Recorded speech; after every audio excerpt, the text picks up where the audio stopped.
ಹರಿ ಓಂ ನಮಸ್ಕಾರ ವೀಕ್ಷಕರೇ, ಜ್ಯೋತಿ ಬಳಿಗಾರ್ ಚಾನಲ್ಗೆ ನಿಮಗೆಲ್ಲ ಸ್ವಾಗತ. ಈ ದಿನ ನೋಡ್ರಿ, ಅಧಿಕ ಮಾಸದಲ್ಲಿ ಪ್ರತಿನಿತ್ಯ ಹೇಳುವಂತಹ ಶ್ಲೋಕ 33 ಬಾರಿ ಈ ಒಂದು ಶ್ಲೋಕವನ್ನು ಹೇಳುವಂಥದ್ದು ನೋಡ್ರಿ. ಆ ಶ್ಲೋಕ ಯಾವುದು ಅನ್ನೋದನ್ನು ಈ ವಿಡಿಯೋದಲ್ಲಿ ನೋಡೋಣಂತೆ. 33 ಸಂಖ್ಯೆಯಲ್ಲಿ ಅಧಿಕ ಮಾಸದಲ್ಲಿ ವ್ರತ, ನೇಮ, ಹಾಡು ಏನೇ ಆಗಿರಲಿ 33 ಸಂಖ್ಯೆಯಲ್ಲಿ ಮಾಡುವಂಥದ್ದು. ಅದೇ ಥರ ನೋಡ್ರಿ, ಮಂತ್ರವನ್ನು ಕೂಡ ಈ ಒಂದು ಶ್ಲೋಕವನ್ನು 33 ಬಾರಿ ಹೇಳುವಂಥದ್ದು ನೋಡ್ರಿ. ಪ್ರತಿ ಚಾಂದ್ರಮಾಸದಲ್ಲಿ ನೋಡ್ರಿ ಒಂದು ರವಿ ಸಂಕ್ರಮಣ ಇದ್ದೇ ಇರುತ್ತೆ. ಆದರೆ ಈ ಒಂದು ರವಿ ಸಂಕ್ರಮಣ ಏನಪ್ಪ ಅಂತಂದ್ರೆ ಸಂಭವಿಸ್ತಾ ಇರುವಂತಹ ಮಾಸವನ್ನು ಅಧಿಕ ಮಾಸ ಅಂತಂದು ಕರೀತಾರೆ, ಮಲಮಾಸ ಅಂತ ಕೂಡ ಕರೀತಾರೆ ನೋಡ್ರಿ. ಈ ಒಂದು ಮಾಸದಲ್ಲಿ ಏನಂತಂದ್ರೆ ಕ್ಷೇಮಾಸ ಅಂತ ಕೂಡ ಕರೀತಾರೆ. ಇದರ ಮಾಸ ನಿಯಾಮಕ ಏನಪ್ಪ ಅಂದ್ರೆ ಶ್ರೀಹರಿ ನೋಡ್ರಿ. ಈ ಒಂದು ಮಾಸದಲ್ಲಿ ಮಾಡುವಂತಹ ಜಪ ತಪ ಪೂಜೆಗೆಲ್ಲ ವಿಶೇಷವಾದ ಒಂದು ಪ್ರಾಧಾನ್ಯತೆ ಐತಿ. ಮತ್ತು ಈ ಒಂದು ಮಾಸದಲ್ಲಿ ಹೆಚ್ಚಾಗಿ ಏನಂತಂದ್ರೆ ಈ ಒಂದು ಕೆಲಸ ಕಾರ್ಯಗಳನ್ನು ಅಂದರೆ ಏನಾದರೂ ವಾಹನ ತೊಗೊಳ್ಳೋದು ಮತ್ತು ಸೈಟ್ ತೊಗೊಳ್ಳೋದು ಇಂಥವೆಲ್ಲ ಏನೂ ಮಾಡೋಂಗಿಲ್ಲ. ಮದುವೆ ಮುಂಜಿ ಕಾರ್ಯಕ್ರಮಗಳೇನು ಇರುವುದಿಲ್ಲ ನೋಡ್ರಿ.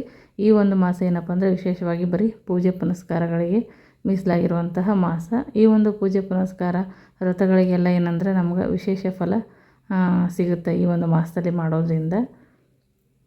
ಈ ಒಂದು ಮಾಸದಲ್ಲಿ ನೋಡ್ರಿ ಮುಕ್ಕೋಟಿ ದೇವತೆಗಳಿಗೂ ಶ್ರೀಹರಿನ ಏನಂತಂದ್ರೆ ಶ್ರೀಹರಿಯ ಸ್ವಾಮಿ ಏನಂದರೆ ಎಲ್ಲ ತತ್ವಕ್ಕೂ ಅಧಿಕ ಎಲ್ಲ ದೇವತೆಗಳಿಗೆ ನೋಡ್ರಿ ಶ್ರೀಹರಿಯ ಸ್ವಾಮಿ ಅಂತಂದು ಹೇಳಲಾಗುತ್ತೆ. ಈ ಒಂದು ಮಾಸದಲ್ಲಿ ಏನಪ್ಪ ಅಂತಂದ್ರೆ ನಾವು ವಿಶೇಷ ಪೂಜೆ, ದಾನ, ಜಪ, ಹೋಮ, ತಪ ಇವೆಲ್ಲ ಕಾರ್ಯಗಳನ್ನು ಶ್ರೀಹರಿ ಪ್ರೀತಿಗಾಗಿ ತಪ್ಪದೇ ಮಾಡಿದ್ರಪ್ಪ ಅಂತಂದ್ರೆ ಅವೆಲ್ಲ ನಮಗೆ ಅಕ್ಷಯ ಫಲ ದೊರೀತೈತಿ ಅಂತಂದು ಹೇಳ್ಬೋದು ನೋಡ್ರಿ. ನೀವು ಯಾವ ವ್ರತವನ್ನಾದರೂ ಹಿಡಿಬಹುದು, ರಂಗೋಲಿ ಆಗಿರ್ಬೋದು, ದೀಪದ ಒಂದು ಬತ್ತಿಯನ್ನು ಹಚ್ಚುವಂಥದ್ದು, ನಮಗೆ ಯಾವುದು ಅನುಕೂಲನೋ ಅದನ್ನು ಮಾಡುವಂಥದ್ದು. ಈ ಒಂದು ಸಮಯದಲ್ಲಿ ನೋಡ್ರಿ, ನೀವು ರಂಗೋಲಿ ಹಾಕಿದ್ರೂ ಸರಿ, ನೀವು ಒಂದೊಂದೇ ಸಪ್ರೇಟಾಗಿ 33 ಹಾಕ್ಕೊಳ್ಳುವಂಥದ್ದು ಇರುತ್ತೆ. ನಾನು ಹಿಂದಿನ ವಿಡಿಯೋದಲ್ಲಿ ಕೂಡ ಹೇಳಿದ್ದೀನಿ ಆ ಒಂದು ಮಾಹಿತಿಯನ್ನು. ಈ ಒಂದು ಅಧಿಕ ಮಾಸದಲ್ಲಿ ನೋಡ್ರಿ, ನೀವು ಈ ಥರ ಏನಾದರೂ ಅಂದ್ಕೊಂಡು ಮನಸ್ಸಲ್ಲಿ ನೀವು ಯಾವ್ದು ಮಾಡ್ತೀರಾ ಅದನ್ನ ಅಂದ್ಕೊಂಡು ಸಂಕಲ್ಪವನ್ನು ಮಾಡಿ ಪ್ರಾರಂಭವನ್ನು ಮಾಡುವಂಥದ್ದು. ನಿಮಗೇನೂ ಆಗಿಲ್ಲ ಅಂತಂದ್ರೂ ಪ್ರತಿನಿತ್ಯ ಈ ಒಂದು ಚಿಕ್ಕ ಶ್ಲೋಕವನ್ನು 33 ಬಾರಿ ಹೇಳಿ ನೀವು ದೇವರಿಗೆ ಹೂವನ್ನು ಅರ್ಪಿಸ್ಬೋದು. ಪಾರಿಜಾತ ಹೂ ಸಿಕ್ಕರೆ ಪಾರಿಜಾತ ಹೂವನ್ನು ನೀವು ಅರ್ಪಿಸ್ರಿ, ಇನ್ನು ಶ್ರೇಷ್ಠ ನೋಡ್ರಿ. ಪಾರಿಜಾತ ಹೂ ಸಿಕ್ಕಿಲ್ಲ ಅಂತಂದರೆ ಮಲ್ಲಿಗೆ ಹೂವು ಮತ್ತು ಸಂಪಿಗೆ ಹೂವನ್ನು ಕೂಡ ಏರಿಸ್ಬೋದು.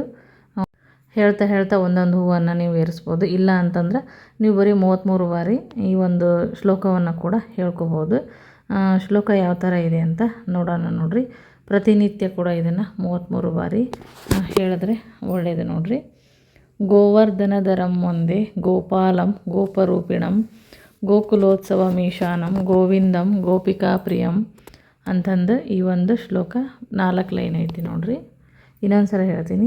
ಗೋವರ್ಧನಧರಂ ಒಂದೇ ಗೋಪಾಲಂ ಗೋಪರೂಪಿಣಿಂ ಗೋಕುಲೋತ್ಸವಮೀಶಾನಂ ಗೋವಿಂದಂ ಗೋಪಿಕಾ ಪ್ರಿಯಂ ಅಂತಂದು 33 ಸಂಖ್ಯೆಯಲ್ಲಿ ಏನಂತಂದ್ರೆ ಇದು ಹೇಳುವಂಥದ್ದು.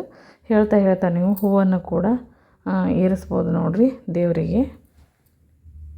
ಈ ಒಂದು ಮಂತ್ರವನ್ನು ನೋಡ್ರಿ ಬೆಳಗಿನ ಸಮಯದಲ್ಲಿ ಪೂಜೆ ಎಲ್ಲ ಆಗುತ್ತೆ ನೋಡ್ರಿ, ಆ ಸಮಯದಲ್ಲಿ ಹೇಳುವಂತಹ ಒಂದು ಪ್ರಯತ್ನವನ್ನು ಮಾಡಿರಿ.